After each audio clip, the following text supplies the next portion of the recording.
Salut à tous, je suis Audrey, j'ai 30 ans et je vis depuis peu en Bretagne. J'ai eu la chance de voyager dans le monde pendant 3 ans tout en travaillant à distance en tant que freelance.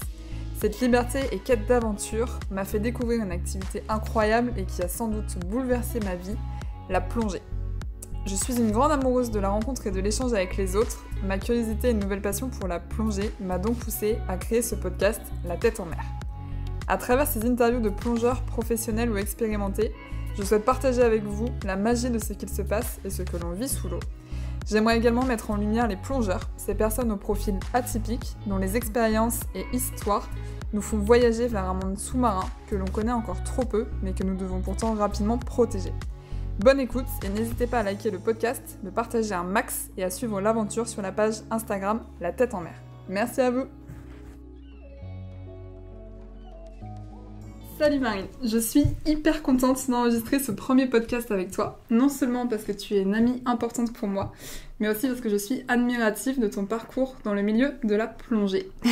Tu es française, tu es d'origine bretonne et même de Lorient, ville où on enregistre ce premier podcast. Tout à fait. Tu as énormément voyagé dans ta vie, pour moi tu es la backpackeuse par excellence, et un jour tu as découvert la plongée. La première question du coup que j'ai à te poser, c'est comment tu as découvert la plongée ? C'est lors d'un voyage justement en Australie.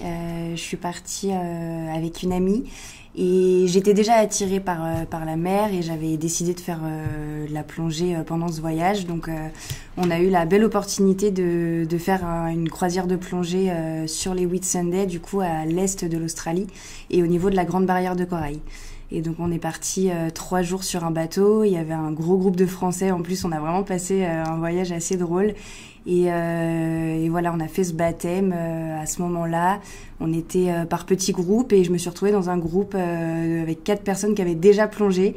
Donc le petit stress au début de me dire mais moi je sais pas plonger, qu'est-ce qui se passe Et puis c'était en pleine mer, donc ils nous ont juste fait quelques petits exercices et la plongée était assez incroyable et je me suis dit là Marine, tu touches quelque chose. Je savais pas encore ce que j'allais en faire, mais je savais que ça allait être important dans ma vie. Et tu dis que c'était une croisière, donc c'était pas une seule journée, vous êtes partis plusieurs jours ? On était sur un catamaran. Okay. Et on est partis 3 nuits et 4 jours.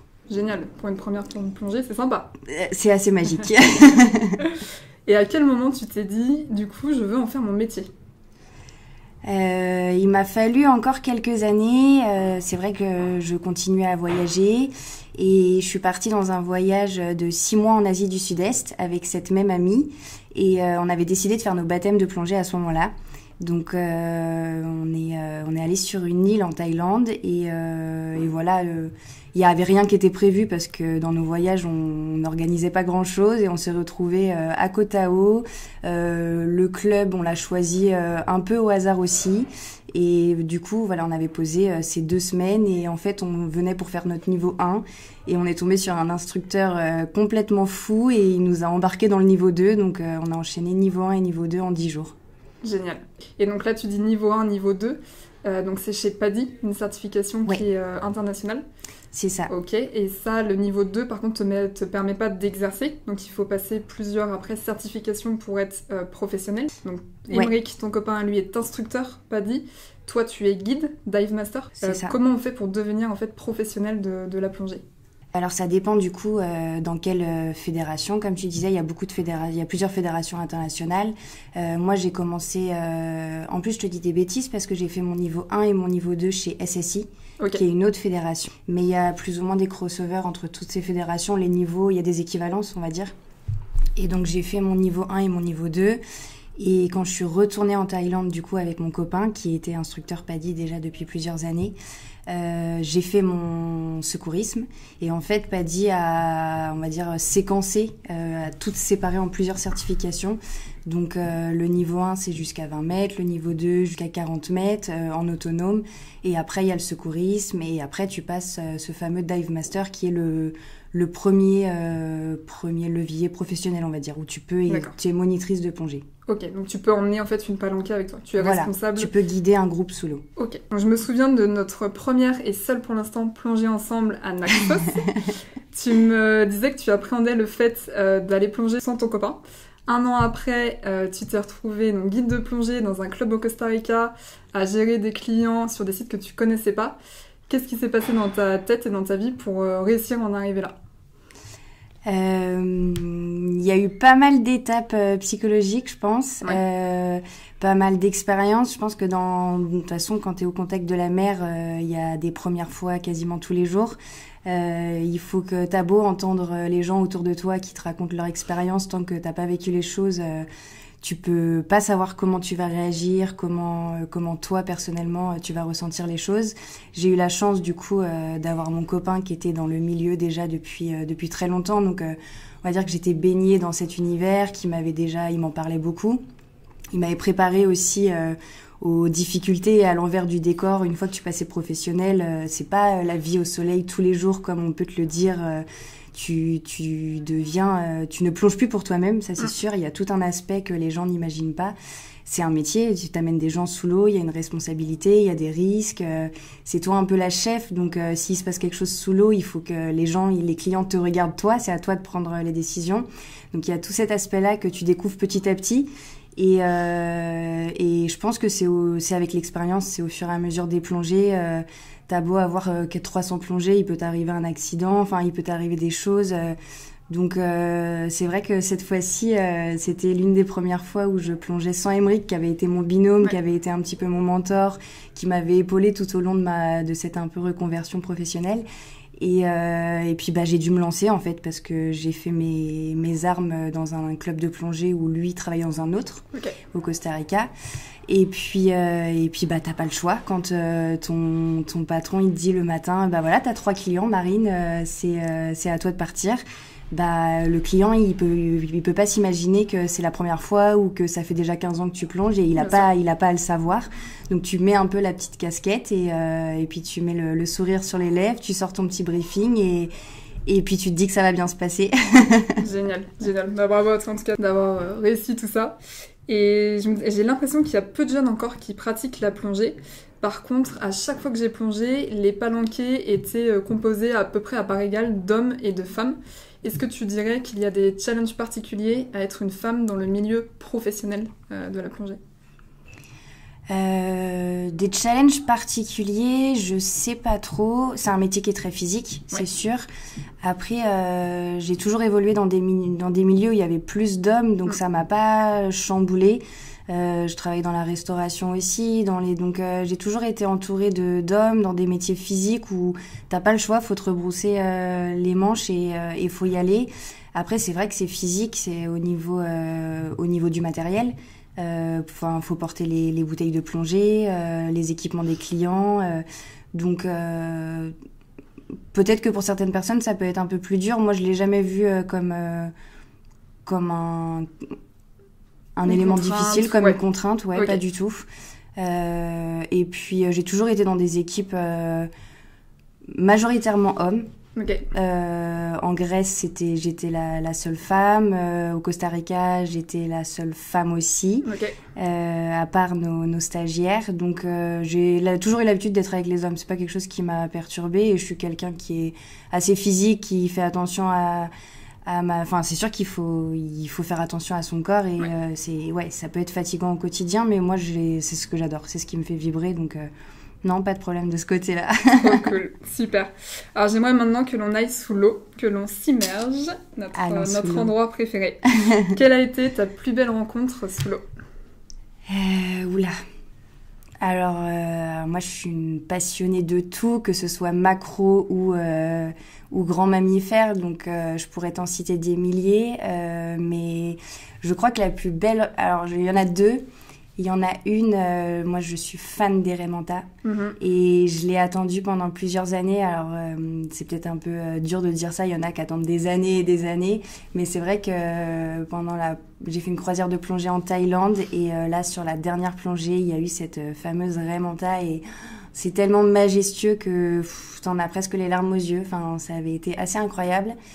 Tu dis majestueux par la taille, genre ça que par la je me rends taille, pas compte. par la facilité à se déplacer sous l'eau, c'est gracieux. T'as l'impression que c'est un oiseau en fait sous l'eau et ça a une forme en plus assez perturbante. Enfin, tu vois pas ça sur Terre et quand elle arrive en face de toi, c'est hyper dur de te dire ce que je peux ressentir à ce moment-là, mais je crois que ça a été l'une des plus belles rencontres.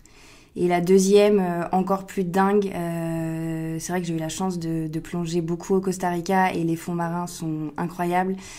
Et on était à Murciélago, donc qui est une réserve protégée. Et il y a un site assez célèbre pour les requins bulldogs. C'est un peu éloigné, c'est à la fin du golfe de Papagayo. Donc on a la possibilité de croiser des très belles bêtes.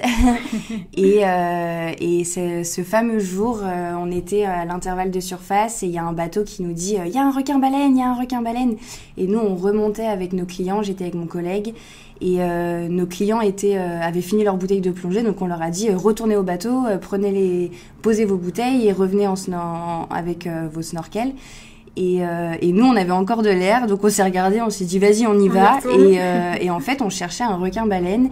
Et là, on a passé bien 2 minutes à nager, à regarder. Alors en plus, tu regardes dans le bleu, quoi. C'est vraiment un bleu profond. Et on a vu apparaître une baleine et le baleineau. Alors j'avais ma caméra dans la main en plus, j'ai appuyé, ça a duré je crois 8 secondes, j'ai vérifié, on s'est regardé, on s'est dit on l'a vu, ouais on l'a vu. Et donc j'ai vu pendant 8 secondes une baleine en face de moi et ça, indescriptible. Tu m'étonnes. Et quel a été pour toi le plus beau site où tu as plongé ? Le plus beau site, alors il y en a eu beaucoup, mais celui qui me vient là tout de suite en tête, c'est l'année dernière, pour mes 30 ans, j'ai eu la chance incroyable de partir faire un liveaboard, une croisière de plongée. Donc en étant professionnelle déjà, c'est assez excitant parce que pour une fois tu plonges pour toi, tu ne penses qu'à toi et sous l'eau, voilà. Et c'était un matin du coup de la 3 ou 4e journée, on allait sur déjà un site qu'on avait adoré. Et t'as un bleu profond, tu descends au nitrox, donc tu peux rester plus longtemps. C'est des tombants quoi, donc t'as 100 mètres de profondeur en dessous de toi. Et il y avait des requins marteaux partout. Et il est 9h du matin et je pense que c'était le site le plus époustouflant que j'ai pu voir. Ouais. Vraiment un coup de cœur pour ce site-là. Dirty Rock. À Cocos Island. Ça me donne très envie d'y aller, à la fois ça me fait peur, c'est vrai qu'on s'imagine tous être entourés de requins, que c'est flippant quoi. Et du coup c'était pas une question prévue, mais comment tu te sens en fait quand t'es entouré de requins comme ça ? Est-ce qu'en effet t'as cette peur parce qu'on a tous l'image des requins qui sont agressifs et dangereux pour l'homme ? Est-ce que tu ressens ça ou alors t'oublies complètement et juste tu profites de cet instant quoi ? Non, pas du tout. J'ai pas peur des requins. C'est vrai qu'on a cet imaginaire depuis qu'on est petit. On a les images du requin blanc, des dents. Enfin, c'est impressionnant. Mais une fois qu'on s'immerge, c'est plus tu plonges avec eux et plus tu les respectes et plus tu les trouves beaux et cette peur, tu l'oublies totalement. Alors c'est vrai qu'il y a des gestes spécifiques à avoir, mais en fait, je pense que la peur, c'est la peur de l'inconnu. Et quand on ne sait pas, quand on ne les connaît pas, et ben, on peut avoir cette peur. Mais en fait, c'est juste incroyable, quoi. Et les requins marteaux, en plus, ils sont tout mignons. Enfin, ils sont vraiment à la fin de la semaine, c'était devenu habituel de les voir tout autour de nous. Donc non, pas du tout. Après, peut-être quelque chose de plus impressionnant que j'ai pu faire, c'est justement sur le site Murciélago dont je te parlais. Là, on plongeait pour aller voir les requins bulldogs, qui eux sont plus impressionnants. Et moi, de plonger en tant que cliente avec un guide en amont, je suis la première à m'éloigner un peu du groupe avec ma caméra pour essayer de le voir un peu plus près et L'aspect peut-être un peu peur que je peux avoir, c'est quand j'ai un groupe à ma responsabilité. Et là, je me dis, par contre, c'est à moi de chapeauter le groupe, c'est à moi de l'encadrer. Et, c'est peut-être un peu plus dans ce niveau-là que je te dirais que j'ai du stress. Ouais. Mais de plonger avec des requins, non, j'ai jamais eu peur. Ok, et parce qu'en fait, on se dit, ils sont dans leur milieu naturel, donc finalement, ils ont aucune raison de t'agacer. Tu dis que t'as peur si t'as un groupe, peut-être c'est de la part d'un mauvais geste d'un client, qui du coup, là, pourrait... Oui, c'est le stress, voilà, de devoir les encadrer et même si tu leur fais un briefing sur le bateau et que tu les préviens, tu sais pas comment une personne va réagir sous l'eau. Après, le requin, on n'est pas sa nourriture. Les attaques de requins sur les plongeurs sont à compter, sont très très rares, donc...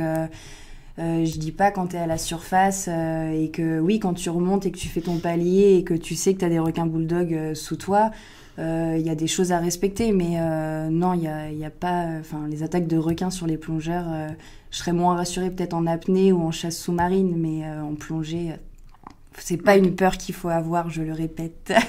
Super. Donc, tu me disais que t'as pas eu peur des requins, mais est-ce qu'il y a eu un moment sous l'eau où t'as eu peur d'autre chose, du coup, d'un autre animal ou une situation où tu t'es dit, ok, là, je suis sous l'eau et j'ai peur? Ouais. Ouais, j'ai eu...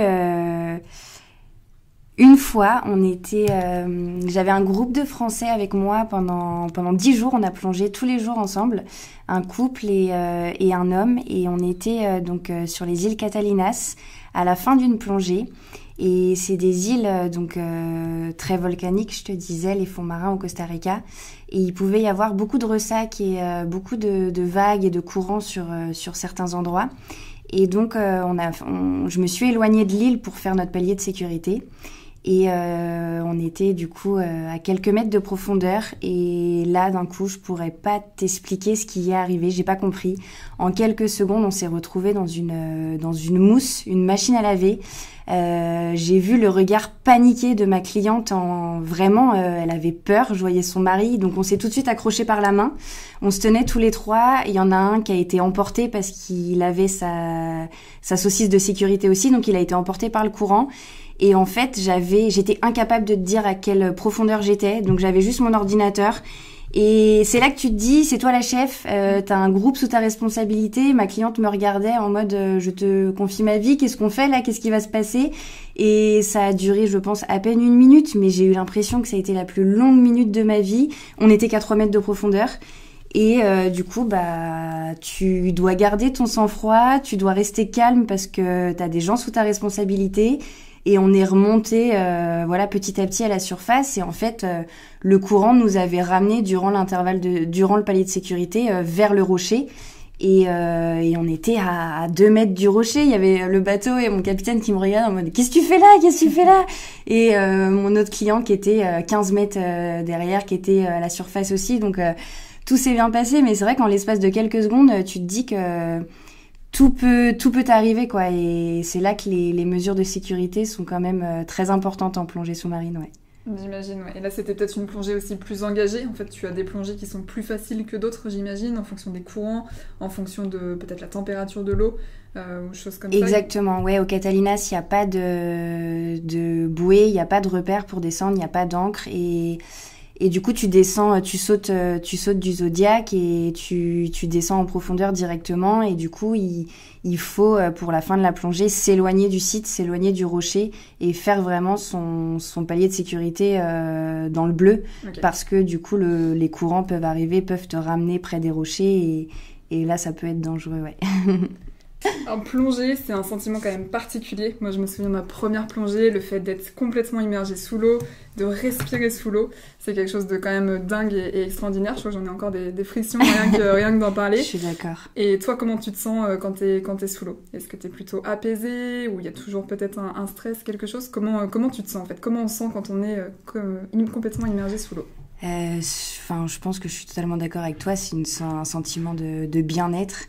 Et le fait de respirer comme ça, déjà d'être immergé sous l'eau, t'as une sensation au niveau du corps quand vraiment t'arrives à gérer ta flottabilité, t'as presque un sentiment d'apesanteur, je trouve, qui est assez magique et tu t'en lasses pas en fait. C'est pas quelque chose dont tu te lasses malgré que tu puisses avoir 300 plongées ou 6000. Je pense que ce sentiment il te quitte jamais. et la sensation de respirer sous l'eau, comme tu pouvais dire. Moi qui pratiquais beaucoup la méditation avant de commencer à plonger, tu dois contrôler ta respiration, tu dois vraiment te relaxer. On dit le maître mot de la plongée, c'est de faire tout très lentement. Et du coup, ça a transformé. J'ai arrêté de faire de la méditation parce que sous l'eau, c'était presque salvateur, quoi. T'as une forme de liberté totale. Donc non, la sensation sous l'eau est assez magique. Je suis d'accord avec toi. Génial. Super. Moi, j'ai un peu ce ressenti aussi de me dire, en fait, je suis partie de la terre, tu vois, je suis allée sous l'eau, et quand tu finis ta plongée, tu reviens, et je sais pas, c'est comme s'il y avait un peu une nouvelle vie qui recommençait, ou en tout cas que t'étais partie de la terre pendant quelques instants, et ce sentiment-là, il est incroyable, quoi. C'est un autre monde, quoi. Est-ce que tu peux décrire les fonds marins ? Les fonds marins, c'est un monde quand même totalement différent. Il peut y avoir plein de fonds différents. Moi, j'adore quand tu pars juste du bord, même parfois quelques plongées où tu as des fonds sablonneux et une visibilité qui est très très belle. La lumière peut être assez incroyable aussi en fonction de l'heure à laquelle tu peux plonger. Il peut y avoir des fonds au Costa Rica, c'était très volcanique, donc il pouvait y avoir pas mal de rochers sous l'eau. Et puis dès que tu as des récifs coralliens avec tous les poissons, la vie, ça peut être assez changeant. Et j'ai eu la chance de plonger dans différents océans, sur beaucoup de sites différents. Donc à chaque fois, c'est la surprise, quoi. Tu sais pas trop à quoi t'attendre. Et puis il peut y avoir des rencontres magiques aussi avec les espèces marines. Donc j'ai l'impression que c'est toujours une première fois quand tu vas sous l'eau. Génial. Alors, la plongée, moi, m'a beaucoup sensibilisée à ce qui se passe dans nos océans, à savoir la pollution, le blanchiment des coraux, l'extinction des espèces. Est-ce que toi, à ton niveau, tu as pu observer, étant sur le terrain, des changements, ou en tout cas, tu as pu constater des choses par rapport à ces combats-là ? Alors, constater des changements, je pourrais pas te dire ça à proprement parler parce que je suis pas restée assez longtemps dans un même endroit. Je pourrais pas te dire ça fait 15 ans que je plonge ici et il y a 15 ans c'était incroyable et non. Après je peux te dire que quand j'ai plongé sur la Grande Barrière de Corail en Australie, il y avait déjà des coraux blancs. T'en vois un peu partout. Au Costa Rica, il y avait une chance assez incroyable, c'est que les fonds marins étaient assez préservés. Je peux pas te dire que je voyais du plastique au quotidien. On organisait des nettoyages de plage, mais des nettoyages des fonds marins, il n'y avait pas d'intérêt en fait, à part quelques cordes ou quelques hameçons que je ramassais toujours. Mes clients souvent ils rigolaient parce que je vidais mes poches après chaque plongée parce que dès que je voyais quelque chose je le nettoyais, mais c'était pas énorme. Après je sais qu'en l'espace de 10 ans mes collègues pouvaient me dire qu'il y avait des sites qui étaient réputés pour avoir plein de coraux et que moi je voyais des cimetières de corail. J'ai pris des photos, j'ai vu des coraux morts un peu partout, donc oui, bien sûr, en étant en contact de l'eau et en voyageant au bord des océans depuis plusieurs années, tu vois la pollution. Je me souviens en Indonésie, sans avoir plongé, tu vois le ressac et tu vois sur les plages, il y a des déchets partout. Donc oui, c'est sûr que j'ai vu énormément de plastique autour du monde. Il y a plein d'associations qui sont créées pour justement essayer de défendre tous ces combats-là. Et je sais que toi, ton copain et des amis, vous avez monté une association au Costa Rica qui s'appelle Drop. Est-ce que tu peux nous en dire deux mots ? Alors c'est vrai que quand on est arrivé au Costa Rica, on avait le projet d'ouvrir ce projet de conservation marine. Donc Drop, c'est une association pour le développement, la recherche et la protection des océans. Et donc avec mon copain et un ami à lui qui était déjà instructeur de conservation marine en Thaïlande, on avait tout mis en œuvre pour monter ce projet. On était déjà en train de se renseigner auprès des acteurs locaux. On commençait à avoir un bon réseau. Et le Covid nous a un peu coupé l'herbe sur le pied, j'ai envie de dire. On était prêts à monter nos premières expéditions, on avait déjà créé nos premières lectures, on était en contact avec des scientifiques et des biologiques pour pouvoir...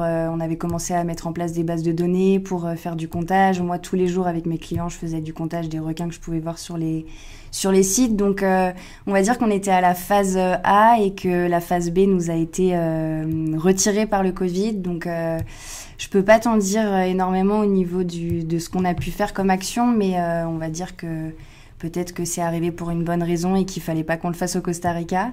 Mais oui, c'est vrai qu'il y a plein d'associations qui sont créées et j'espère qu'avec les réseaux sociaux et petit à petit cette conscience collective qui commence à arriver et la volonté de protéger notre planète, j'espère que les choses vont réussir à bouger.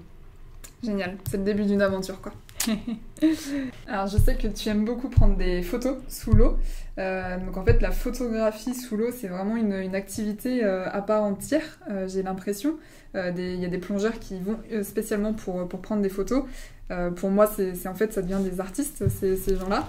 Est-ce que tu vois toi aussi le côté artistique de cette activité-là ou pourquoi en fait tu as cette envie d'aller prendre des photos quand t'es sous l'eau alors qu'en fait tu pourrais profiter avec tes yeux, mais non, t'as envie de photographier ça, c'est pourquoi? Profiter avec tes yeux, j'ai l'impression d'entendre mon copain. Et pourquoi t'as toujours ta caméra dans les mains? J'ai toujours eu cette sensibilité à l'image, je pense. Je trouve que l'image peut être plus forte que les mots. Et j'ai toujours eu mon appareil photo en voyage. Ça permet d'avoir un souvenir, ça te permet d'ancrer le présent, ça te permet de pouvoir montrer les choses aux gens.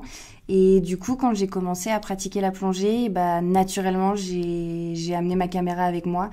Et je peux passer des heures sur un micro-rocher à essayer de photographier dans toutes ses formes les poissons, toutes les espèces marines. Donc ça m'a semblé logique en fait et j'aimerais bien utiliser cette passion et mettre la photographie au profit de la conservation marine et pouvoir montrer la beauté, la fragilité des fonds marins aux gens et je pense que c'est en montrant qu'on peut faire réagir les gens et leur prouver ce qui se passe sous l'eau c'est important et peut-être amener les gens à s'intéresser, à comprendre et à vouloir protéger les écosystèmes marins et protéger notre planète bleue. Je pense qu'en effet, on a besoin de photos ou de vidéos pour comprendre en fait ce qui se passe sous l'eau. Parce que c'est vrai qu'avant d'y aller, je pense qu'on ne soupçonne pas c'est quoi le fond marin. Moi, je me souviens la première fois que je suis allée sous l'eau, j'ai découvert un nouveau monde. Et quand je suis remontée, on m'a dit ça y est, maintenant tu es prête à explorer 100% de la planète Terre. Et ça. J'avoue que ça, c'est génial. Qui couvre quand même 70% de notre planète. Donc, ouais, il y en a à voir sous l'eau, il y en a. Et la photo, c'est un bon outil, je pense, pour pouvoir s'engager et protéger la planète. En tout cas, c'est le combat que j'aimerais bien avoir. Génial. Et tu vas y arriver, j'en suis sûre. J'aimerais terminer par une dernière question. Qu'est-ce que tu dirais aux gens qui ont envie d'essayer la plongée? Je leur dirais de foncer. Ça, c'est sûr. Après, c'est vrai que c'est hyper gratifiant quand on fait un baptême et qu'on emmène quelqu'un sous l'eau pour la première fois parce que j'aime bien dire que je suis une vendeuse de rêves, mais finalement, tu t'offres aux gens tellement une belle expérience.